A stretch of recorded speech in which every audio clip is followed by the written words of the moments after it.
Hello and welcome back to my channel. My name is Maria and today we are diving into some cultural shocks I experienced while living in Norway. Many of these aren't visible for travelers just passing in through this beautiful Nordic country, but when you live here you start noticing them. Some of the shocks are positive, some are negative, and a few are controversial, which means I want to hear your thoughts in comments. Ready? Let's get into it. Let's start with positive shock. One of the best things about Norway is minimal bureaucracy. Everything from daily tasks to dealing with the government is streamlined to make life easier. When I moved here 10 years ago, filing a tax return, especially as a business owner, was a headache. But today, everything is fully digitalized. Skatteetaten handles all tax-related matters for individuals and companies.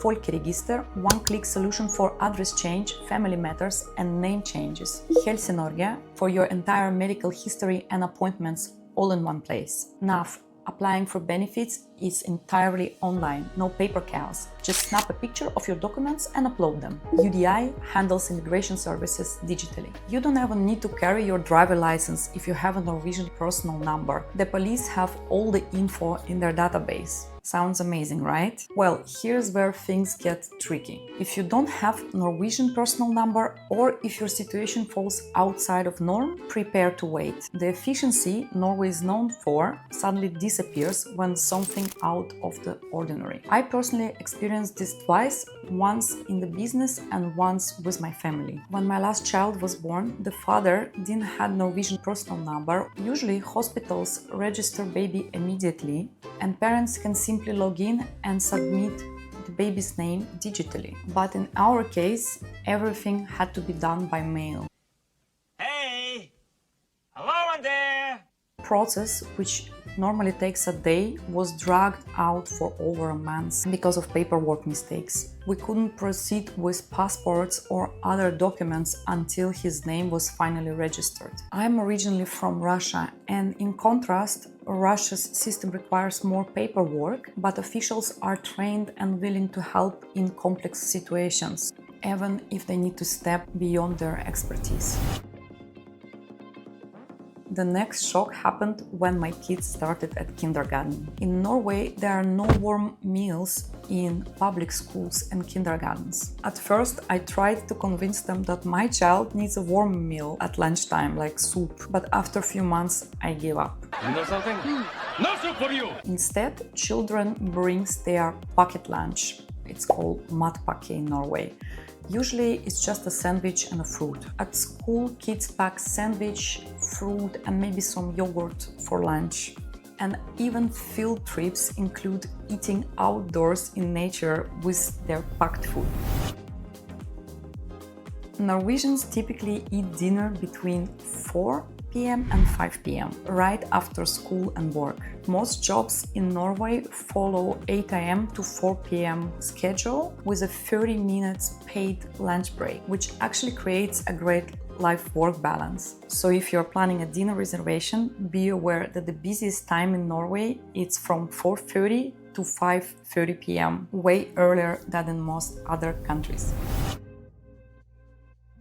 Here's something that caught me off guard. In Norway, doctors have very specific areas of expertise. One is for your nose, another one is for your ears, and the third one is for your throat. And yes, it's completely normal for your GP to Google your symptoms or medications while he's diagnosing you. Maybe this is just a shock for me because Russian doctors approach things differently, but one thing is certain, if a city have a well-known and skilled GP, people will wait in long lines to register with them. And funnily enough, these doctors are rarely Norwegian.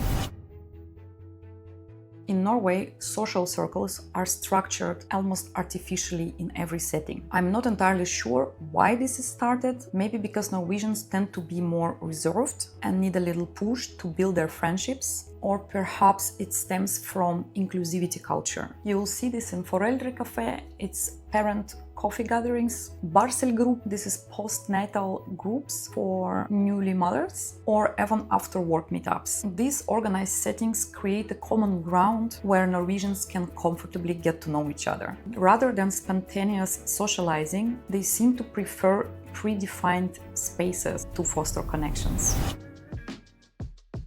This one was a shock for me. In many countries, when somebody visits you, it's a common courtesy to offer some drinks and snacks. But in Norway, expect just a glass of water or coffee, even if your kids are visiting friends. If you show up unannounced, chances are you won't be offered anything at all.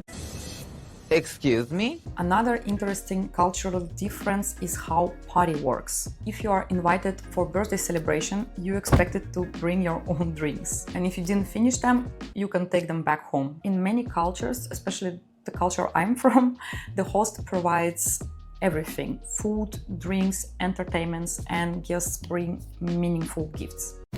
I care about you. Here's some pine cones on a stick.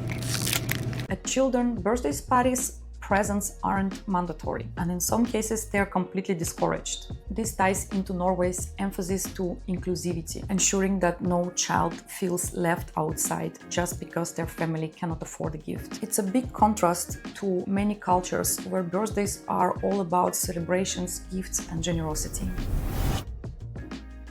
This last cultural feature is huge if you come from the place where showing emotions publicly is normal. In Norway, you need to learn how to hold yourself together, especially in professional or official settings. At work, it's crucial to stay composed and solve your problems with smile and positive attitude. And most importantly, never let emotions take over when dealing with official authorities. One situation that perfectly illustrates this happened with Barnevern, Norway's child welfare service. A friend of a friend was reported to Barnevern over minor concern. In Norway, all reports, big or small, requires follow-up. When Barnevern officers visited their home, the mother burst into tears, fearing they would take her children away. What was meant to be a simple checkup suddenly escalated because Barnevern officers interpreted her emotions as instability. They flagged her as potentially mentally unfit to take care of her kids, all because she got overly emotional at the wrong time and place. Many parents panic when Barnevern gets involved because it can feel like accusation of being a bad parent. But in reality, Barnevern will only take children away in extreme cases, such as drug or alcohol abuse, untreated mental illness, child abuse, or domestic violence. Otherwise, their role is to help resolve issues and support families, not break them apart. Anyways, Barnevern is a deep topic, probably worth its own video. In Norway, displaying strong emotions publicly, especially in front of officials, can be seen as overwhelming or even mentally unstable. So hold yourself together when dealing with authorities. Cry to your partner, friends, family, or therapist, but keep it behind closed doors. What do you think about these cultural differences? Have you experienced something similar in Norway or elsewhere? Let's discuss in comments.